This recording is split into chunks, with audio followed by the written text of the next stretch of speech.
وعلى آل محمد كما باركت على إبراهيم وعلى آل إبراهيم إنك حميد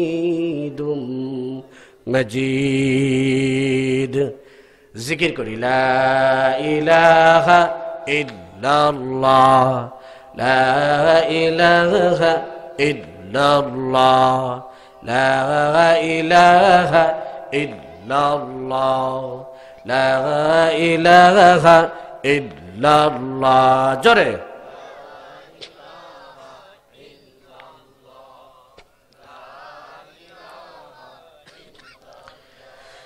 لا إله إلا الله محمد رسول الله بذكر شهر جبيني در خروشست ولدانا دری معنا کے گوشست نبلبل بر گلش تسبیح خانیست که هر کار بتسبیحش زبانیست مومنا ذکر خدا بسیار گو یاد او کن یاد او کن یاد او لا الہ الا اللہ لا إله إلا الله لا إله إلا الله لا إله إلا الله جري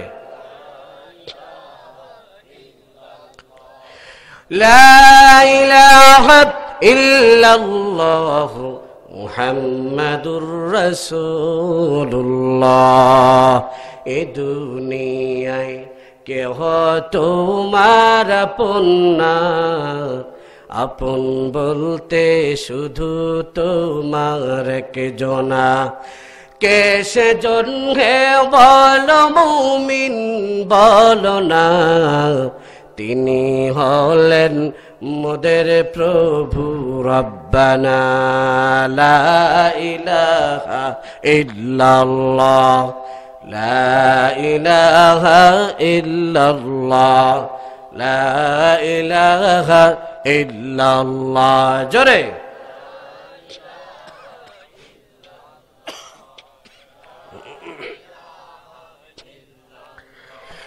لا إله إلا الله محمد رسول الله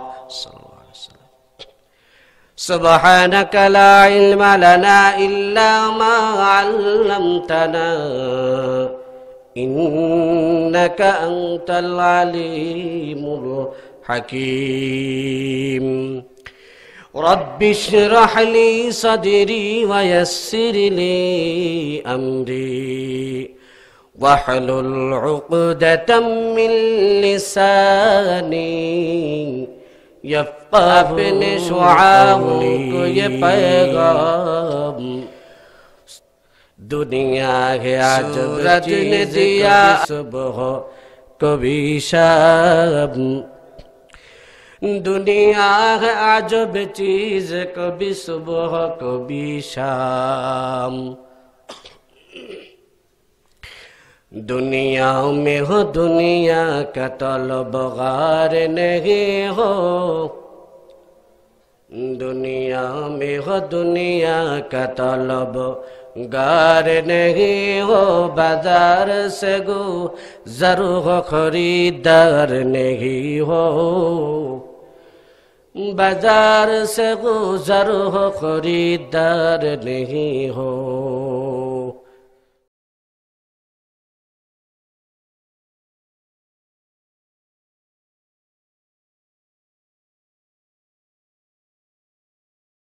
নিকটবর্তী জিনিসকে বুঝাবার জন্য বলা হয় হাজা, মানে এই এই দূরবর্তী কোন জিনিসকে বোঝাবার জন্য বলা হয় জালিকা, মানে ওই।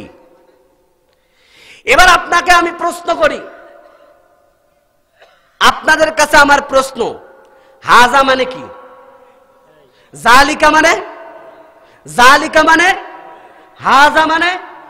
আলহামদুলিল্লাহ, মাশাআল্লাহ, এই তো বুঝছেন। শোনেন, এখন প্রশ্ন হলো, আল্লাহ পাক রব্বুল আলামিন বলছেন জালিকাল কিতাব।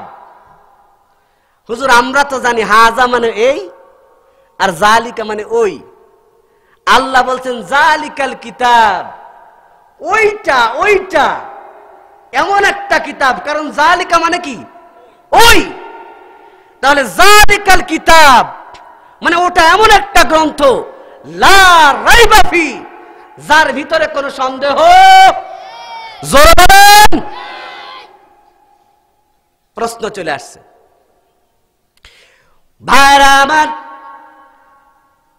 প্রশ্ন আপনাদের থেকে, হুজুর আমরা জানি আরবি সাহিত্যের ভিতরে নিকটবর্তী কোন জিনিসকে ইশারা বা ইঙ্গিত করার জন্য বুঝায় বলা হয় হাজা, দূরের কোন জিনিসকে বুঝাবার জন্য বলা হয় জালিকা। কি বলেন? তাহলে আমাদের প্রশ্ন, কোরআনুল কারীম তো আমাদের সামনে, কোরআনুল কারীম আমাদের হাফেজ সাহেবের সিনার ভিতরে। কি বলেন? এই যে 6 জন 7 জন হাফেজ কোরআন পাগড়ি নিয়েছে, কোরআনুল কারীম তো দূরে না, দূরে না। কোরআনুল কারীম তো অনেক কাছের জিনিস, আমাদের তলবুল ইলমদের ছাত্রদের সিনার ভিতরে। কোরআনুল কারীম আমাদের মসজিদের তাকের ভিতরে, কোরআনুল কারীম আমাদের ঘরের তাকের ভিতরে, কোরআনুল কারীম আমাদের মোবাইলের ভিতরে পাওয়া যায়। তাহলে কোরআন শরীফ তো অনেক কাছে, এত কাছে যে ইচ্ছা করলে কোরআনের বুকে হাত দেওয়া যায়। তাহলে হুজুর আল্লাহ কেন বললেন জালিকাল কিতাব? ওই কিতাব, ওই কিতাব, ওই কিতাব। তাহলে তো আমাদের কাছে যেহেতু কোরআন, ইচ্ছা করলে আমরা হাত লাগাইতে পারি। বলার দরকার তো ছিল হাজাল কিতাব, কারণ জালিকা মানে হলো ওই আর হাজার মানে হলো এই। ঠিক কিনা জোরে বল। কোরআন শরীফ তো আমাদের কাছে, আমাদের হাতের মুঠায়, মসজিদের তাকের ভিতরে, ঘরের তাকের ভিতরে, হাফেজ সাহেবের সিনার ভিতরে কোরআন আছে। ইচ্ছা করলে আমরা টাচ করতে পারি। তাহলে আল্লাহ জালিকাল কিতাব, ওই কিতাব, ওই কিতাব কেন বলছেন? বলার দরকার তো ছিল হাজাল কিতাব। সুবহানাল্লাহ বলেন। এটা হলো প্রশ্ন। প্রশ্ন বুঝে আসছে? এই প্রশ্নের কয়েক জবাব মুফাসসিরিনে কিরাম বলেন, মিয়া হাজাল কিতাব, আরবি সাহিত্যের ভিতরে কোন জিনিস যদি মর্যাদা পূর্ণ হয়ে থাকে, কোন জিনিস যদি দামি জিনিস হয়, তাহলে ওই জিনিসটাকে নিকটে থাকলেও দূরবর্তী জিনিস দ্বারা ইশারা ইঙ্গিত করা হয়। সুবহানাল্লাহ বলেন। আরবি সাহিত্যের একটা গ্রামারের একটা পার্ট আছে, কোন জিনিস যদি মর্যাদাপূর্ণ হয়, সম্মানিত হয়, তাহলে ওই বিষয়টা কাছে থাকলেও কাছের জিনিসকে দূরবর্তী জিনিসের মাধ্যমে ইশারা ইঙ্গিত করা হয়। সুবহানাল্লাহ বলেন।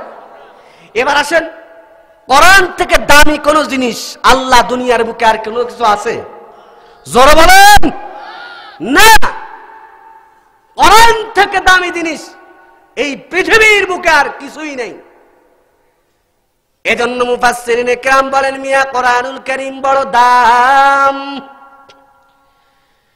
এজন্য আল্লাহ পাক রব্বুল আলামিন যে বলছেন জালিকাল কিতাব, আসলে জালিকাল কিতাব মানেই হলো হাজাল কিতাব। সুবহানাল্লাহ বলেন। তাহলে 1 নম্বর জবাব হলো জালিকা মানেই হলো কি? হাজা, জালিকা মানে হাজা, তাহলে আর কোনো প্রশ্ন থাকে না। ভাইরা আমার, দ্বিতীয় নম্বর জবাব, মুফাসসিরিনে কিরাম বলেন আল্লাহ পাক রব্বুল আলামিন জালিকাল কিতাব বলে যে ইশারা বা ইঙ্গিত করেছেন, আল্লাহর দূরবর্তী শব্দের মাধ্যমে ইশারা বা ইঙ্গিত করা ঠিক আছে, এখানে কোনো ভুল নাই। বলে কেমনে? আল্লামা জারুল্লাহ জামুশরি রহমাতুল্লাহ আলাইহি তাফসিরে কাশফ, পৃথিবীর টপ লেভেলের তাফসির ব্যাখ্যা গ্রন্থ কোরআনুল কারীমের যত ব্যাখ্যা গ্রন্থ রয়েছে, বড় দামি বড় সম্মানিত একটা গ্রন্থ আর তাফসিরের নাম, যে তাফসিরের নাম হলো তাফসিরে কাশফ। সুবহানাল্লাহ বলেন। এই তাফসিরে কাশফের মুসান্নিফ লেখক, তার নাম হলো জারুল্লাহ জামুশরি রহমাতুল্লাহ আলাইহি। আল্লামা জারুল্লাহ জামুশরি রহমাতুল্লাহ আলাইহি তিনি বলেন আল্লাহ পাক রব্বুল আলামিন জালিকাল কিতাব বলে কোনো ভুল করেন নাই। বলে কেন? বলে আল্লাহ পাক রব্বুল আলামিন এই জালিকাল কিতাব বলে আমাদের সামনে যে কোরআন, মাসহাফে কোরআন, মলাটাবদ্ধ কোরআন, আল্লাহ পাক রব্বুল আলামিন এই কোরআনের দিকে ইশারা করে নাই, বরং আল্লাহ এই জালিকাল কিতাব বলে লৌহে মাহফুজের দিকে ইশারা করেছেন। সুবহানাল্লাহ বলেন। আল্লামা জারুল্লাহ জামুশরি রহমাতুল্লাহ আলাইহি বলেন, মিয়া জালিকাল কিতাব, জালিকাল কিতাব, আল্লাহ যে বলেছেন ওটা এমন একটা কিতাব যার ভিতরে কোনো সন্দেহ নাই। ওই বড় আল্লাহ পাক রব্বুল আলামিন আমাদের সামনে যে মাসহাফে কোরআন, সামনে যে কোরআন আছে, এই কোরআনের দিকে আল্লাহ ইশারা বা ইঙ্গিত করেন নাই। আল্লাহ পাক রব্বুল আলামিন জালিকা বলে আল্লাহ লৌহে মাহফুজের দিকে ইশারা করেছেন। সুবহানাল্লাহ বলেন। এবার বলেন, লৌহে মাহফুজ কি আমাদের কাছে না দূরে? কথা বলেন। লৌহে মাহফুজ আমাদের কাছে না দূরে? কত দূরে, কত দূরে? আল্লামা জারুল্লাহ জামুশরি রহমাতুল্লাহ আলাইহি তিনি বলেন, ওই লৌহে মাহফুজ কত দূরে জানো? আমরা এই দুনিয়ার জমিন থেকে উপরের দিকে তাকাইলে একটা মহাশূন্য দেখা যায়। কি বলেন? ফাঁকা জায়গা দেখা যায় না? কথা বলেন না কেন? আপনারা কি রাগ করছেন? দূরে উপরের দিকে তাকাইলে মহাশূন্য দেখা যায়, ফাঁকা জায়গা দেখা যায়। বলেন তো, উপরের দিকে তাকাইলে আকাশের কালার কেমন মনে হয়? সকলে বলেন না কেন? জোরে বলেন, কি মনে হয়? উপরের দিকে তাকাইলে মনে হয় আসমানের কালার যেন নীল। কিন্তু মুফাসসিরিনে কিরাম বলেন, না না না না মিয়া, আসমানের কালার কোনো নীল রঙের কোনো কিন্তু কালার নাই। তাহলে প্রশ্ন পাল্টা আসবে, হুজুর আমরা আসমানের দিকে তাকাইলে প্রথম আসমানের কালার নীল মনে হয় কেন? মুফাসসিরিনে কিরাম বলেন, আসমানের কালার কোনো নীল রঙের কোনো কালার নাই। প্রশ্ন হলো, তাহলে আমরা কেন নীল নীল দেখতে পাই? মুফাসসিরিনে কিরাম বলেন, আসলে কারণ হলো ওই প্রথম আসমান এত দূর, এত দূর, বলে তোমার আমার নজর অত দূর পর্যন্ত পৌঁছতে পারে না।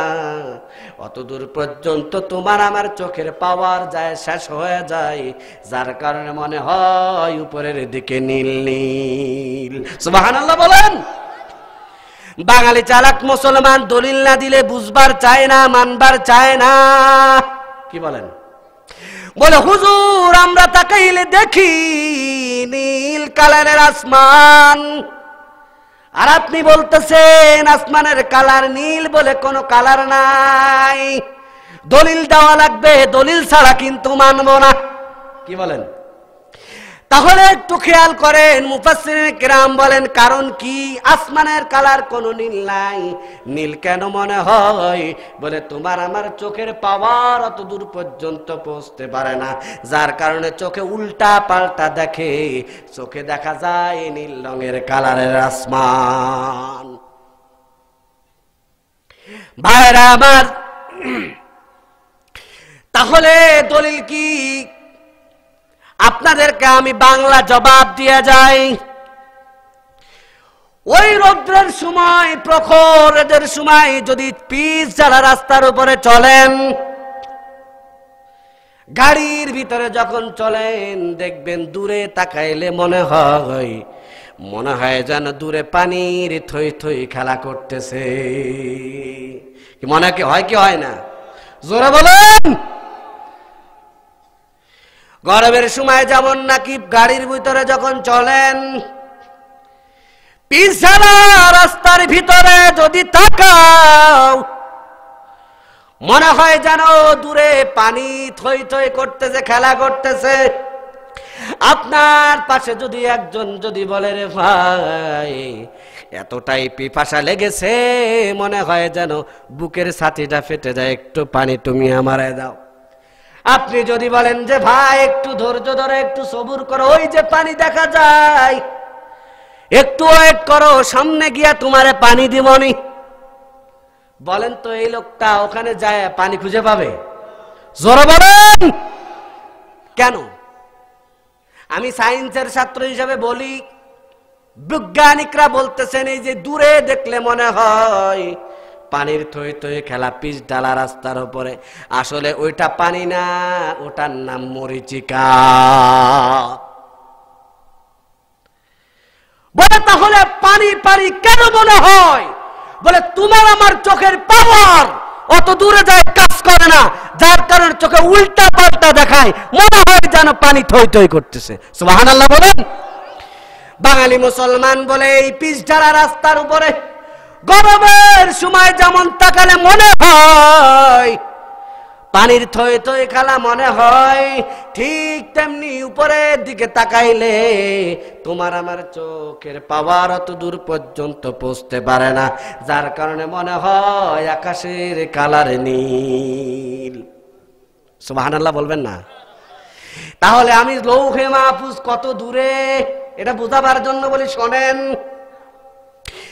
আল্লামা জারুল্লাহ জামুকশুরি রাহমাতুল্লাহ আলাইহি তিনি বলেন, এই যে দুনিয়ার জমিন থেকে আমরা আসমানের দিকে তাকাই, বিশাল একটা মহাশূন্য দেখতে পাই। মুফাসসিরিনে কিরাম বলে এই মহাশূন্যটা কত দূর জানো? এই জমিন থেকে প্রথম আসমান পর্যন্ত 500 বছরের দূরত্ব। সুবহানাল্লাহ বলেন। এরপরে প্রথম আসমানটাও 500 বছরের মোটা, এরপরে আরেকটা মহাশূন্য 500 বছরের দূরত্ব, এরপরে আরেকটা মহাশূন্য 500 বছরের দূরত্ব, দ্বিতীয় আসমান 500 বছরের মোটা, এরপরে আরেকটা মহাশূন্য 500 বছরের দূরত্ব, এরপরে তৃতীয় আসমান 500 বছরের মোটা, আরেকটা মহাশূন্য 500 বছরের দূরত্ব, চতুর্থ আসমান, এই চতুর্থ আসমানটাও 500 বছরের মোটা। আর ওই চতুর্থ আসমানের ভিতরে আমার আল্লাহ এই সূর্য সেট করে রেখেছেন। সুবহানাল্লাহ বলেন। এই চতুর্থ আসমানটাও 500 বছরের মোটা, এরপর আর একটা মহাশূন্য 500 বছরের দূরত্ব, এরপরে আর একটা ষষ্ঠম আসমানটাও 500 বছরের মোটা, এরপরে আর একটা মহাশূন্য 500 বছরের দূরত্ব, এরপরে আমার আল্লাহ বানাইছেন সপ্তম আসমান। সুবহানাল্লাহ বলেন। ওই সপ্তম আসমান ওটাও কিন্তু 500 বছরের মোটা। ওই সপ্তম আসমানের কোনায় আমার আল্লাহ পাক রব্বুল আলামিন, লৌহুন মানে হলো তক্তা। লৌহুন মানে কি? জোরে বলেন। এই যে এটার নাম কি? তক্তা। লৌহুন মানে হলো তক্তা। মাহফুজ শব্দের অর্থ হলো সংরক্ষিত। তাহলে লৌহে মাহফুজ মানে হলো কি? সংরক্ষিত তক্তা। সুবহানাল্লাহ বলেন। ওই সপ্তম আসমান ওই সপ্তম আসমানে আমার আল্লাহ পাক রব্বুল আলামিন কুদরতি ভাবে লৌহে মাহফুজ মানে সাদা তক্তার ভিতরে আমার আল্লাহ পাক রব্বুল আলামিন এই দুনিয়ার জমিনে আমরা যে কোরআনুল কারীম দেখতে পাই, একেবারে আলহামদুলিল্লাহ সূরা, তারপরে সূরা বাকারা, এরপরে আলে ইমরান, এরপরে সূরা নিসা, এভাবে 114টা সূরা যেভাবে সাজানো, আলহামদুলিল্লাহ থেকে নিয়ে মিনাল জিন্নাতি ওয়ান নাস এ পর্যন্ত যেভাবে গোটা কোরআনুল কারীম আমার আপনার সামনে গোটা যেভাবে সাজানো গুছানো ভাবে যেভাবে আমরা দেখতে পাই, আমার আল্লাহ পাক রব্বুল আলামিন গোটা কোরআনুল কারীম গোটা 30 পারা যে কোরআন আমার আপনার সামনে লেখা আছে, এই রকম ভাবে হুবহু আমার আল্লাহ পাক রব্বুল আলামিন ওই লৌহে মাহফুজের মধ্যে লিখে রেখেছেন। জোরে সুবহানাল্লাহ। قدر قدرت داري بركمال أنت ربي أنت حسبي ذو الجلال تو ہی قادر جلیل اللہ جہدر بہر حالے تو ہی میرا نگاہدار حقیقت سے تو دنیا بے خبر ہے दुनिया की नुमाइश पर नजर है नमी गोयम के जज दुनिया जुदा बख्श बहर हाले तू ही मेरा निगाहदार। भाईरा আমার এবার বলেন লৌহে মাহফুজ কাছে না দূরে? জোরে বলেন কত দূর? শত শত শত মাইল দূরে আমার আল্লাহ পাক রব্বুল আলামিন লৌহে মাহফুজ রেখে দিয়েছেন। এই জালিকাল কিতাব মানে ওই যে কিতাব, ওই বলে আমার আল্লাহ পাক লৌহে মাহফুজের দিকে ইশারা করেছেন। সুবহানাল্লাহ বলেন। জালিকাল কিতাব। ভাইরা আমার, এই কোরআনকে যদি আপনি প্রশ্ন করেন, এ কোরআন বাবা তোমার বাড়ি কই, যেমন নাকি আমরা রাস্তায় চলতে গিয়ে এক ভাই আরেক ভাইরে বলি কিনা, ভাইজান আপনার নাম কি, বাড়ি কোথায়, বলি কি বলি না? জোরে বলেন। আমরা যেমন জিজ্ঞাসা করি ঠিক তেমনি ভাবে আপনি যদি প্রশ্ন করেন হে কোরআন বলো বলো তোমার বাড়ি কই, কোরআন আমাকে আপনাকে জবাব দিয়ে দেবে। আল্লাহ পাক রব্বুল আলামিন কোরআনে হাকিমের 30 নম্বর পারার সূরা বুরুজের সর্বশেষ আয়াতের ভিতরে আল্লাহ জবাব দেন, বাল হুয়া কুরআনুম মাজিদুন ফি লাওহিম মাহফুজ।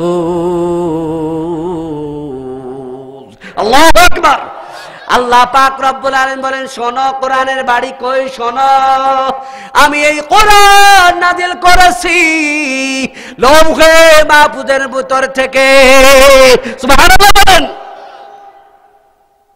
ভাইরা আমার, আপনি আমি যদি কোরআনকে প্রশ্ন করি হে কোরআন বলো তোমাকে কে নাযিল করেছে, কে তোমার হেফাজতের দায়িত্ব নিয়েছে, কোরআন আমাকে আপনাকে সঙ্গে সঙ্গে জবাব দিয়ে দিবে, ইন্না নাহনু নাযালনা যিকরা ওয়া ইন্না লাহু লাহাফিজুন। আল্লাহু আকবার। কোরআন আমাকে আপনাকে জবাব দিয়ে কোরআনুল কারীম বলে ইন্না নাহনু নাযালনা যিকরা, নিশ্চয় কোরআন আমি আল্লাহ নাযিল করেছি, আর এর হেফাজতের দায়িত্ব, এর রক্ষণাবেক্ষণের দায়িত্ব আমি আল্লাহ পাক রব্বুল আলামিন আমার কুদরতি হাতে রেখে দিয়েছি। সুবহানাল্লাহ বলেন। হে বেঈমান, হে বেঈমানের দল, মনে করেছো মাদ্রাসায় তালা লাগাবি, মনে করেছো উলামায়ে কেরামরে সব ধ্বংস করে দিবি, লিখে রাখ এই দুনিয়ার ভিতরে একটা আল্লাহর বান্দা হাফেজে কোরআন যদি পৃথিবীর কোন এক প্রান্তে বেঁচে থাকে আবার কোরআনুল কারীম লেখা হবে। সুবহানাল্লাহ বলেন। আল্লাহ বলেন পারবি না, পারবি না, এর হেফাজতের দায়িত্ব স্বয়ং আমি আল্লাহ নিয়েছি। কত সৌভাগ্য আমাদের, আমার আপনার কত সৌভাগ্য, এই দামি কোরআন আল্লাহ আমাকে আপনাকে দান করেছেন। এই কোরআনের কত পাওয়ার, আল্লাহ আল্লাহ পাক রব্বুল আলামিন 104 খানা কিতাব আসমানি কিতাব নাযিল করেছেন। 104 খানা আসমানি কিতাবের ভিতরে 103 খানা কিতাব বলা হয় কিতাবুল্লাহ, আল্লাহর কিতাব। আর একমাত্র কোরআনকে বলা হয় কালামুল্লাহ, আল্লাহর কুদরতি জবানের ভাষা। সুবহানাল্লাহ বলেন। এজন্য কোন গোলাম যখন কোরআনুল কারীম তেলাওয়াত করে, ও তো কোরআন তেলাওয়াত করে না, ওই বান্দা আমার আল্লাহর সাথে কথাবর্তন শুরু করে দেয়। সুবহানাল্লাহ বলেন। স্পষ্ট বুখারীর হাদিস, হযরত আবু হুরায়রা বলেন, ইজা ক্বারাল আবদু আলহামদুলিল্লাহি রাব্বিল আলামিন, ইজা ক্বালাল আবদু আলহামদুলিল্লাহি রাব্বিল আলামিন, ক্বালা আল্লাহু তাআলা মাজ্জাদানি আবদি হামিদানি আবদি। হযরত আবু হুরায়রা থেকে বর্ণিত, আল্লাহর নবী বলেন, বান্দা যখন তার জবানে বলে আলহামদুলিল্লাহি রাব্বিল আলামিন, আমার আল্লাহ সঙ্গে সঙ্গে কথার জবাব দেয়, বান্দা আমার গুণকীর্তন আদায় করেছে। সুবহানাল্লাহ বলেন। ওয়াইজা ক্বালাল আবদু আর রহমানির রহিম, বান্দা যখন বলে আল্লাহ তুমি বড় দয়াল, তোমার থেকে বড় দয়ালু আর কেউ নাই, তুমি হলো সব থেকে বড় দাতা, দয়ার মালিক।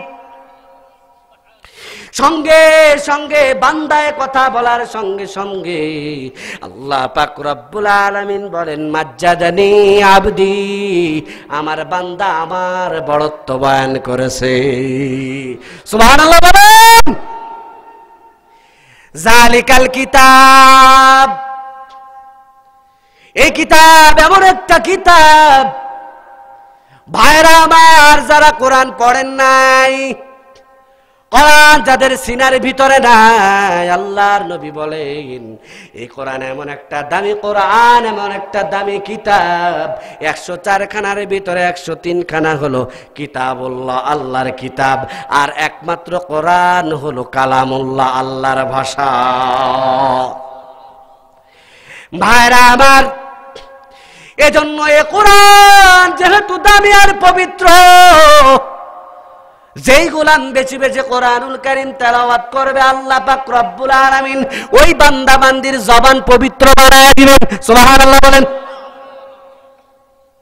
নবী আমার বলেন, মান যাল্লাযী লাইসা ফি জাওফিহি শাইউম মিনাল কুরআন কাল বাইতিল খারিব, যেই বান্দা বান্দির ভিতরে আমার এই কালামুল্লাহ কোরআনের কোনো অংশ নাই, তার মানে বান্দা কোরআন পড়তে জানে না। আল্লাহর নবী বলেন ওই লোকটার উদাহরণ হলো বিরান ঘরের মতো। বিরান ঘর কেমন? বলে বিরান ঘরের ভিতরে যেমন সাপ বিচ্ছু আর পোকামাকড়ের বসবাস হয়, যেমন নাকি জিনের বসবাস হয়, ঠিক তেমনি ভাবে যেই বান্দা যেই বান্দির ভিতরে কোরআনুল কারীমের কোনো অংশ নাই, কোরআন পড়তে পারে না, কোরআন বুঝতে পারে না, কোরআনের কোনো অংশ নাই, ওই লোকটা হলো বিরান ঘরের মতো। তার মানে ওর ভিতরে শয়তানের বাসা। ঠিক কিনা জোরে বলেন। ভাইরা আমার, আজকে কোরআন আল্লাহ দামি বানাইছেন, আর বিনা চাওয়াই বিনা দরখাস্তে আল্লাহ কোরআনের মালিক, কোরআনের ভাগীদার আমার আপনারে বানাইছেন। অথচ বড় আফসোস, বড় দুঃখ, বড় দুঃখ, আজকে সেই কোরআন মুসলমানের ঘরে পাওয়া যায় না। মুসলমানের ঘরে পাওয়া যায় স্টার জলসাজি বাংলা। ঠিক এক দুইজনে কয় না কিনা? ঠিক কিনা বলেন? এক দুইজনা ঠিক মনে আছে সব, এগুলো সব আব্দুল কাদের জিলানীর ভাইরা ভাই বসার সামনে। ভাইরা আমার, বড় দুঃখ আর আফসোস, মুসলমান মা বোনের ভিতরে কোরআনুল কারীমের তেলাওয়াত নাই, কোরআন শরীফ তেলাওয়াত করতে পারে না। ইংরেজি অনেক অনেক অনেক ইংরেজি জানে, পৃষ্ঠাকে পৃষ্ঠা কবিতা ইংরেজি পড়তে পারে। আল্লাহর বান্দি মুসলমান মুসলমান যুবক অনেক প্যারাগ্রাফ মুখস্থ করতে পারে, কিন্তু ওই মুসলমান যুবক যুবতীর ভিতরে আল্লাহর কোরআনের একটা সূরা, সূরা ফাতিহা ঠিক করে মুখস্থ নাই। আছে না নাই বলেন? হায় হায়। অথচ আল্লাহ বলেন এটা এমন একটা কিতাব, এটার নাম হলো কালামুল্লাহ। ও মুসলমান, এটা এমন একটা কোরআন, যে কোরআন ওমরের মতো টপ লেভেলের বেঈমান, ওমরের মতো বিশ্ব সন্ত্রাসীকে সোনার মানুষ বানাইছে, আবু বকরের মতো বড় বেঈমানকে আল্লাহর বান্দা আল্লাহ পাক রব্বুল আলামিন এই কোরআনুল কারীমের মধ্যে সোনার মানুষ বানাইলো। সেই কোরআন আমার আপনার সামনে আছে। আজকে ঘরের ভিতরে কোরআনুল কারীমের আওয়াজ নাই, ঘরের ভিতরে উলঙ্গ গান বাজনার আওয়াজ আছে না? যখন হায় হায়, শুধু তাই না, বিবি ঘরের মধ্যে স্বামী আসার পর 1-2 মাস পরে আসার পরে বিবির ভিতরে কোরআনের ভয় নাই, আল্লাহর ভয় নাই, কোরআনের তেলাওয়াতের খবর নাই, কোরআন শরীফ পড়তে পারে না। স্বামী অনেক দিন বাড়িতে আসার পরে অন্য কোনো কথা বাদ দিয়ে তখন স্বামীকে বলে, গো স্বামী, আমার অমুক বুবুর বাড়ি দেখেছি 26 ইঞ্চি কালারের টেলিভিশন, কি সুন্দর মজার মজার রঙের ড্যান্স দেখা যায়, ইন্ডিয়ার নায়িকাদের ড্যান্স, বাংলাদেশি মহিলাদের ড্যান্স, স্টার জলসার, জি বাংলার সিরিয়াল, টাপুর টুপুর, জলনুপুর, কটকটি, কথা কয় না, জোরে বলেন। হায় হায়, স্বামীরা বলে, ও স্বামী, কালকে যদি তুমি 24 ইঞ্চি রঙিন কালার টেলিভিশন যদি তুমি আমার ঘরের ভিতরে এনে না দাও, আমি তোমার ভাত জীবনেও খাবো না। আছে না নাই? কপাল পুড়েছে, কপাল পুড়েছে। মুসলিম মহিলা মেয়ে, পর্দা নাই, নামাজ নাই, রোজা নাই, আল্লাহ রাসূল নাই, 24টা ঘন্টা ঘরের ভিতরে উলঙ্গ গান আর ডান্স চালু করে রাখছে। মনে রাখো, লিখে রাখো, তুমি গান বাজাও না, তুমি জাহান্নামের আখড়া খুলে রেখেছো। জোরে বলেন ঠিক কিনা? হায় হায়। আবার আলটিমেটাম দেয়, স্বামীরে কয়, তুমি যদি আমার টেলিভিশন কিনে না দাও, আমি গেলাম বাপের বাড়ি, আর আসবো না, যতক্ষণ না পর্যন্ত টেলিভিশন না আনবা। আছে না নাই? জোরে বলেন। হায় হায়। আবার শুধু তাই না, মেয়েটা আছে আমার আপনার ছোট মেয়ে, কত প্র্যাকটিস করে, কি বলেন, রিমোটের কোন জায়গায় টিপ দিলে কোন চ্যানেল আসে খুব ভালো মুখস্থ।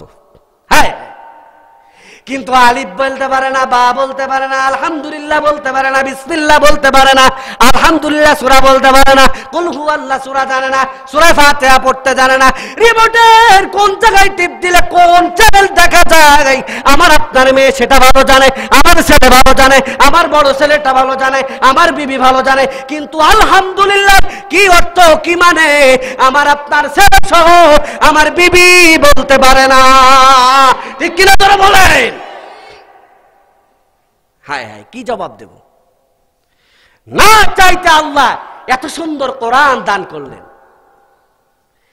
বিনা চাওয়ায় বিনা দরখাস্তে আমার আল্লাহ এত মজার কোরআন আল্লাহ দিয়েছেন। আজকে সেই কোরআনের আওয়াজ মুসলমানের ঘরের ভিতরে পাওয়া যায় না, মুসলমানের ঘরের ভিতরে পাওয়া যায় কিরণমালার কটকটি। ওরে অপেক্ষা কর, কিরণমালা আর কটকটির ভক্ত হয়েছো, কিরণমালার কটকটি যে দিক দিয়া জাহান্নামে যাবে, তুই হাসরের ময়দানে ওর পিছন দিয়া জাহান্নামে যাবি। ঠিক কিনা যখন মানে কয়, হুজুর না হলে উপায় নাই, অমুকের বাড়ি যায় তো, লোকের বাড়ি যায়, তা ধরে রাখতে পারে না তো, এই জন্য টেলিভিশন কিনেছি, কি করব? আছে না নাই? জোরে বলেন। আর আমার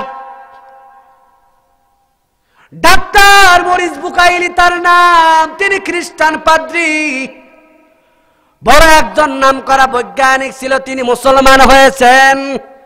মুসলমান হওয়ার পরে তিনি একটা কিতাব লিখেছেন। ওই কিতাবের তিনি নাম দিয়েছেন কোরআন বাইবেল বিজ্ঞান। কোরআন বাইবেল বিজ্ঞান বই লিখেছেন। ভাইরা আমার, উনি বলেন, উনি লিখতেছেন, আমি যখন ধর্মের উপরে গবেষণা করতে লাগলাম, আমি আমার খ্রিস্টান ধর্ম গবেষণা করার পর বাইবেল নিয়ে আমি গবেষণা করতে লাগলাম, দেখি বাইবেলের কি বলে। উনি বলেন, আমি বাইবেল নিয়ে গবেষণা করতে করতে করতে করতে করতে এক পর্যায়ে দেখলাম বাংলাদেশের বাইবেল আর এক ধরনের, ইন্ডিয়ার বাইবেল আর এক ধরনের, পাকিস্তানের বাইবেল আর এক ধরনের, এরপরে মক্কার বাইবেল আর এক ধরনের, আমেরিকার বাইবেল আর এক ধরনের, লন্ডনের বাইবেল আর এক ধরনের।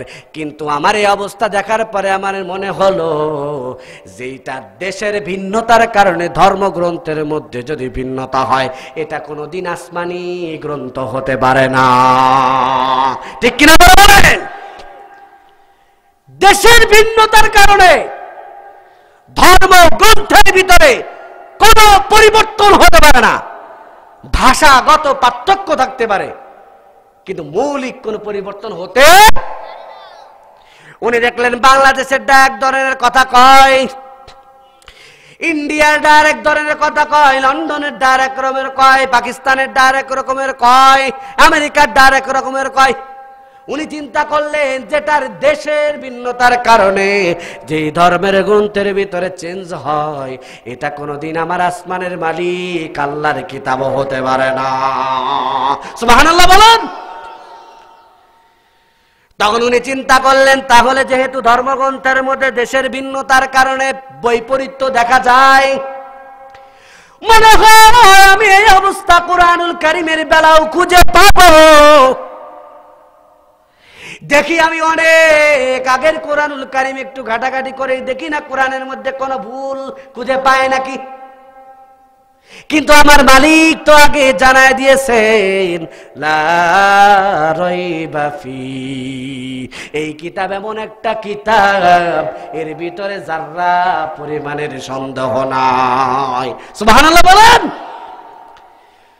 ভাইরা আমার, গবেষণা করতে করতে গিয়া উনি এক পর্যায়ে লন্ডনের এক বাইবেল, লন্ডনের এক লাইব্রেরির ভিতরে তিনি ঢুকেছেন। লন্ডনের যখন এক লাইব্রেরির ভিতরে ঢোকার পরে প্রাচীনতম একটা লাইব্রেরি, যা লাইব্রেরিয়ানকে বললেন, ভাইজান আপনার এই লন্ডনের এই লাইব্রেরির ভিতরে কতশো বছর আগের কিতাবাদি আছে। লাইব্রেরিয়ান বলছে, হুজুর।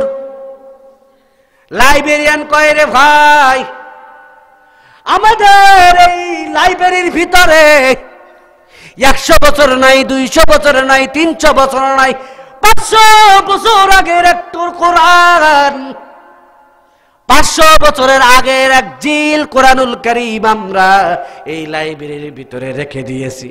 তখন ওই মরিস বুকাইলে বলেন, রে ভাই, 500 বছরের আগের যে কোরআনুল কারীমটা আছে, ওই কোরআনুল কারীম একটু আমারে দাও।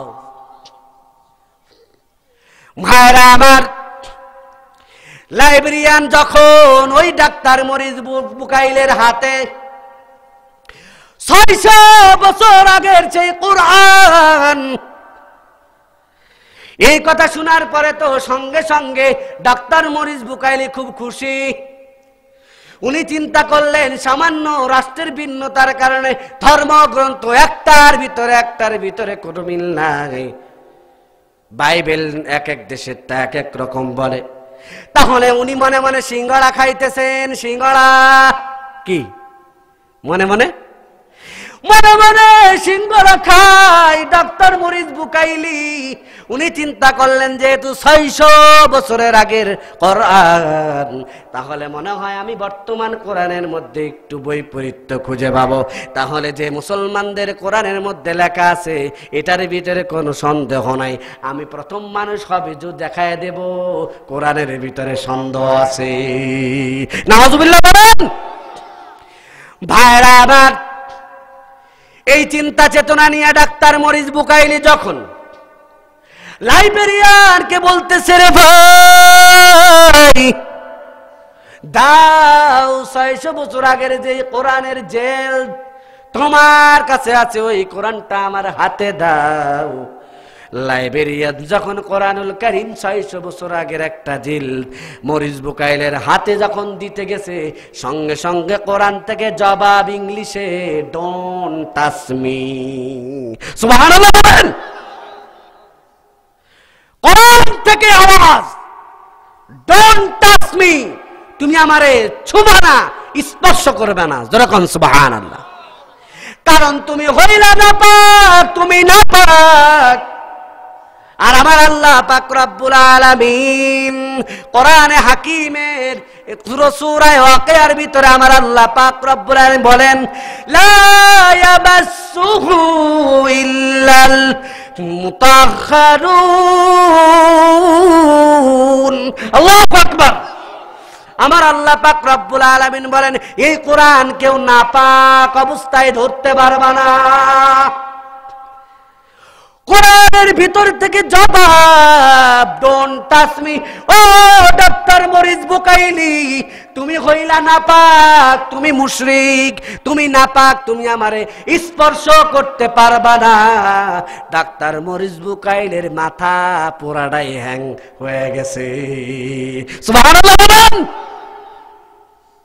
উনি চিন্তা করে, যেটার বিরুদ্ধে আসলাম, যেটার ভুল খোঁজার জন্য প্রথমেই হুঙ্কার ছাড়ে। ভাইরা আমার, অনেকে প্রশ্ন করতে পারেন, হুজুর এমন গাঁজাখুরি কথা কিভাবে বললেন? কোরআন শরীফের তা আবার আওয়াজ কেমনে বের হয়? জবাব আমি তাদেরকে দিতে চাই। ওরে মুসলমান বাঙালি, আমার জবাব দাও, আমার আল্লাহ পাথর দ্বারাও কথা বলাইতে পারে কি পারে না? জোরে বলেন। আমার আল্লাহ পাক রব্বুল আলামিন মরা গাছে ফুল ফুটাইতে পারে কি পারে না? পাথর চিরে আমার আল্লাহ পাক রব্বুল আলামিন পানিও বের করতে পারেন। যিনি গোটাটা করতে পারেন, যিনি পাথর চিরে পানি বের করতে পারেন, যিনি মুহাম্মদ সাল্লাল্লাহু আলাইহি সাল্লামের সামনে পাথরের কথা বলাইতে পারেন, যিনি গাছে কথা বলাইতে পারেন, সেই আমার আল্লাহ পাক রব্বুল আলামিন কোরআন দ্বারা কথা বলাইতে পারে কি পারে না? জোরে বলেন। ডাক্তার মরিস বুকাইলি ও চিন্তা করছে যে কোরআনুল কারীমের 600 বছরের আগের, তাহলে তো এইবার আমি মুসলমানদের কোরআনের ভুল ধরব।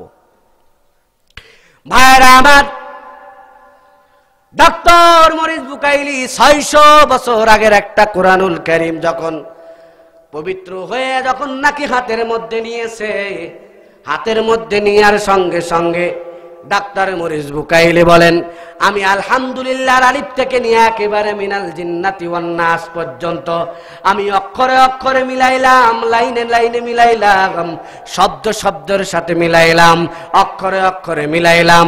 জবরজের পেশ তো দূরের কথা, ডাক্তার মরিস বুকাইলি বলেন, আমি বর্তমান কোরআনের সাথে আর আগের কোরআনের ভিতরে একটা নুক্তার পর্যন্ত গড়মিল খুঁজে পাই না। সুবহানাল্লাহ বলেন।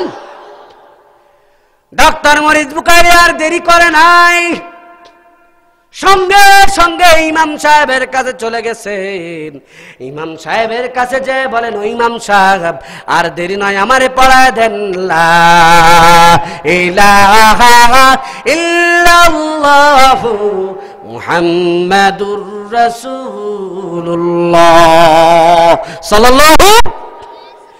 ভাইরা আমার, যালিকাল কিতাব লা রাইবা ফি, আল্লাহ বলেন এটা এমন একটা কোরআন, এমন একটা কিতাব যে কিতাবের ভিতরে কোনো সন্দেহ নাই।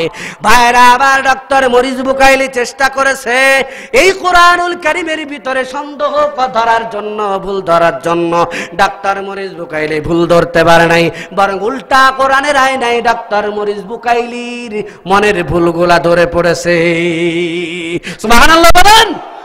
ভাই আমার, বেশি দূরের কথা নয়, এই কোরআনের সামনে যুগে যুগে যত মানুষ কোরআনের ভুল ধরার জন্য চেষ্টা করেছে, ভাইরা আমার, বাবারা আমার, এই কোরআনের সামনে ভুল ধরতে গিয়ে উল্টা কোরআনের সামনেই মাথা নত করতে বাধ্য হয়েছে।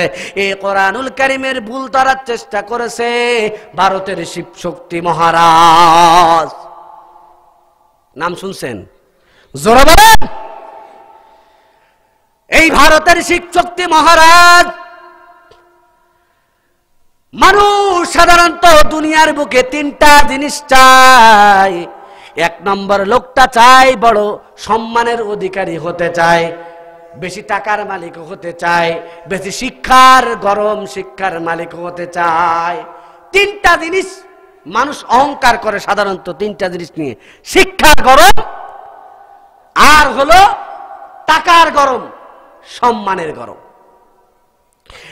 ডাক্তার শিবশক্তি মহারাজ কত তার সম্মানের পজিশন, ভারতের বুকে 50 কোটি হিন্দুরা তার দেবতা মনে করত, দেবতা মনে করে তার পায়ের ভিতরে পূজা করত, তার পায়ে সিজদা করত, এমন সম্মানের মালিক। ভাইরা আমার, টাকার কোনো শেষ নাই, কোটি কোটি কোটি টাকার মালিক, টাকার নিজেরই হিসাব করতে পারে নাই, এত টাকার মালিক। সম্মানের কোনো শেষ নাই, ডিগ্রির কোনো শেষ নাই। 8টা ভাষায় ডিগ্রি করেছে, 8টা ভাষার অনার্স করেছে, ডক্টরেট করেছে। সম্মানের কোনো অভাব নাই, টাকার কোনো অভাব নাই, শিক্ষার কোনো অভাব নাই। এই ডাক্তার শিবশক্তি মহারাজ দিলের মধ্যে বড় টেনশন, আমি যেই ধর্ম, হিন্দু ধর্ম পালন করি, এটা কি আসলে সত্যি কিনা, আমার একটু সৃষ্টিকর্তার পরিচয় পাওয়ার দরকার। কি বলেন? আমার টাকার মালিক হলে চলবে না, এই টাকা তো আমারে বাঁচাইতে পারবে না। কি বলেন? টাকা দেখছো, যত কোটি কোটি কোটি কোটি টাকার মালিক যত হয়, তত তার ভিতরে জানের মায়া আর মহব্বত, জানের ভয় তত বেশি হয়। ঠিক কিনা যারা বলেন? যত বেশি সম্পদের মালিক হয়, তত শত্রু বাড়ে না কমে? জোরে বলেন। হায় হায়, বাস্তব কথা আপনাদেরকে বলি, আমার একজন মুসল্লি যেমন চেহারা আল্লাহ তাকে দিয়েছেন, একেবারে নায়ক মার্কা কাটিং চেহারা, চেহারার দিকে কোনো শেষ নাই। অনেক সময় আমরা তাকায় দেখি, লোকটা মনে হয় এমন নদর কারা চেহারা, মনে হয় যেন এই লোকটার মতো এত সুন্দর আর শান্তির মানুষ দুনিয়ার বুকে আর একজনও নাই। এত শান আর শওকতের সাথে চলাফেরা করে, মনে হয় লোকটা দুনিয়ার বুকে সবচাইতে সম্মানী, সবচেয়ে শান্তির মালিক। কিন্তু তাকায় দেখছো, খোঁজ নিয়ে দেখবা, ভিতরটা বড় মারাত্মক ফাঁকা। আছে না যেরকম উপরে ফিটফাট, ভিতরে সদর। আমার এক মুসল্লি, সেই হ্যান্ডসাম যুবক, যেমন তার চেহারা, পাজারু গাড়ি নিয়ে কুষ্টিয়া শহরের ভিতরে চলাফেরা করে, সম্মানের কোনো শেষ নাই, টাকার কোনো শেষ নাই, চেহারার কোনো শেষ নাই, কোটি কোটি কোটি টাকার মালিক। এমন অবস্থা তারে দেখলে মনে হয় এই যুবকের মতো বড় আরামের মানুষ এই কুষ্টিয়ার বুকে আর দ্বিতীয় জন নাই। ভাইরা আমার, একদিন দেখলাম মার্কেটের সামনে গাড়ি থেকে নামতেছে তার ম্যাডাম সাহেবা। ম্যাডাম চিনেননি? ম্যাডাম সাহেবা নামতেছে, মনে হলো আমার কাছে লোকটা যেমন সুন্দর, তার বউটাও আরো মারাত্মক সুন্দর। আল্লাহ তারে সব দিয়েছে, টাকা দিয়েছে, বাড়ি দিয়েছে, গাড়ি দিয়েছে, নারী দিয়েছে, কোন দিকতে কম নাই। মনে হবে যেন এই যুবকের থেকে সুন্দর, বড় আরামের মানুষ আর কেউ নাই। ভাইরা আমার, আমি একদিন পরিচয় দেন রে। বললাম ভাইজান আপনার যেমন গাড়ির চেহারা, যেমন আপনার চেহারা, তেমন মাশাআল্লাহ আমার ভাবিজানের চেহারা আল্লাহ অনেক সুন্দর বানায়েছেন। আপনার মতো শান্তিতে আর কেডা আছে? ইচ্ছা করলে তো আপনিও সাদ্দাদের মতো খোদাও দাবি করতে পারেন, নাউজুবিল্লাহ। কারণ এই সমস্ত কারণেই মানুষ কিন্তু আল্লাহ রাসূল ভুলে যায়। আগে টাকা ছিল না, মসজিদের কোনায় যায় জিকির আল্লাহর কাছে কান্নাকাটি করে, রে মালিক কত কষ্ট করে চলাফেরা করে তুমি আমারে দাও। অমুক বাড়ির রান্টুরে তুমি লক্ষ লক্ষ লক্ষ কোটি কোটি টাকার মালিক বানায়ছো, আল্লাহ 1 লক্ষ দিলে তো আমারে তোমার কোনো লস নাই। কি বলেন? খুব কান্নাকাটি। আগে খুব নামাজ পড়ে, খুব রোজা করে। আল্লাহর বান্দার মনে রাকুতি আমার আল্লাহ আসমানের মালিক যখন শুনলেন, আমার আল্লাহ পাক রব্বুল আলামিন যে কোনো না কোনো ভাবে কোনো মাধ্যমে আল্লাহর বান্দা যখন লাখ টাকার মালিক হলো, এখন আর হুজুর দেখলে ভালো লাগে না, মসজিদ ভালো লাগে না, মাদ্রাসা ভালো লাগে না, কোরআনের ওয়াজ মাহফিল দেখতে ভালো লাগে না, এখন আর টুপি ভালো লাগে না, দাড়ি ভালো লাগে না। আছে না নাই? জোরে বলেন। অনেক খুঁজে পাবেন। এজন্য আমাদের মুমতাজ আফা একটা গান গাইছে, সুখ পাইয়া ভুইলা গেছে আল্লাহর নাম। কি সুখ পাইয়া ভুলে গেছে? কার নাম? হায় হায়, যে মালিক তোমার জিরো থেকে হিরো বানাইলো। কি বলেন? জিরো থেকে হিরো যেই মালিক বানাইলো, আজকে সেই মালিকের করুণার কারণে তুমি জিরো থেকে হিরো হইলা। এখন তুমি হিরো হওয়ার পর এখন সেই মালিকরে ভুলে গেছো। অপেক্ষা কর, ফেরাউন যেমন জুতা খাইয়া দুনিয়ার থেকে বিদায় নিয়েছে, তুইও জুতার বাড়ি খাইয়া দুনিয়ার থেকে বিদায় নিতে হবে। ঠিক কিনা? ধরো ক্ষমতা দেওয়ার মালিক কে? সম্পদ দেওয়ার মালিক কে? সম্মান দেওয়ার মালিক কে? ধরে বলেন।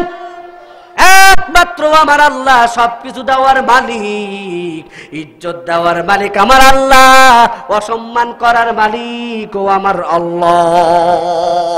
শান্তি দুনিয়ার জিনিসের ভিতরে নেই, শান্তি হলো আল্লাহর দিন মানার ভিতরে। জোরে কোন সুবহানাল্লাহ। আমি বললাম ভাইজান আল্লাহ তো আপনারে মনে হয় অনেক আরামে রেখেছেন, যেমনটি অন্য মানুষরা নাই। লোকটা যখন চোখের পানি গড়ায় গড়ায় পড়তেছে আর বলতেছে, হুজুর আল্লাহর কসম, আল্লাহর কসম, এই যে চেহারা দেখতেছেন আর আমার বিবি সাহেবের দেখলেন আর এই যে পাজারি গাড়ু দেখলেন, আল্লাহর কসম এর ভিতরে থাকি, এর ভিতরে থাকি, কিন্তু আমার ভিতরে যারা পরিমাণেরও শান্তি নাই। আমি বললাম বুঝলাম না কথা, কি কোন ধরনের কথা করছেন? অঙ্কের সূত্র মিলতেছে না। ব্যাপারটা কি? গাড়ি আছে, নারী আছে, টাকা আছে, আপনার সবটাই আছে, তা আপনি বলেন আপনার ভিতরে শান্তি নাই, অন্তর জ্বালায় কাঁদেন। ব্যাপারটা কি খুলে কোন তো? কয় হুজুর এই যে দেখেন আমার উপরে সব চাকচিক্য ছাড়া কিছু না। আমি বললাম কেন? কয় হুজুর আল্লাহর কসম, আল্লাহর কসম, এই যে আমার বিবি সাহেবের দেখেন, আমার বিবি সাহেবা এই যে প্রথম দিন বিয়ে করার পরে বাসর করেছি, দ্বিতীয় দিন আর কোনো দিন এ পর্যন্ত 3 বছর বয়স হয় বিবাহর, এই বাসর ঘরে যাওয়ার পরের পর থেকে আজ পর্যন্ত 2 ঘর 2 জন একসাথে আর শুই নাই। করলাম বুঝলাম না। যেমন আপনার চেহারা, আপনার বিবির চেহারা, টাকার অভাব নাই, বাড়ির অভাব নাই, আপনি বলতেছেন শুধু বাসর ঘরে যে একবার বাসর হয়েছে দেখা, মুলাকাত আর সাক্ষাৎ, আর জিন্দেগিতে একসাথে শোন না। কারণটা কি? ঘটনা খুলে বলেন তো। তখন বলে যে হুজুর কি বলবো, মনের দুঃখ, মনের জ্বালার বেদনা, আমার বিবিরও মনের বড় ভয়, আমারও মনের বড় ভয়। কি আপনাদের মনের বড় ভয়? কয় হুজুর আমার যে কোটি কোটি টাকার সম্পত্তি দেখতেছেন, আমার বিবির আমার উপরে বিশ্বাস নাই, আমারও বিবির উপরে বিশ্বাস নাই।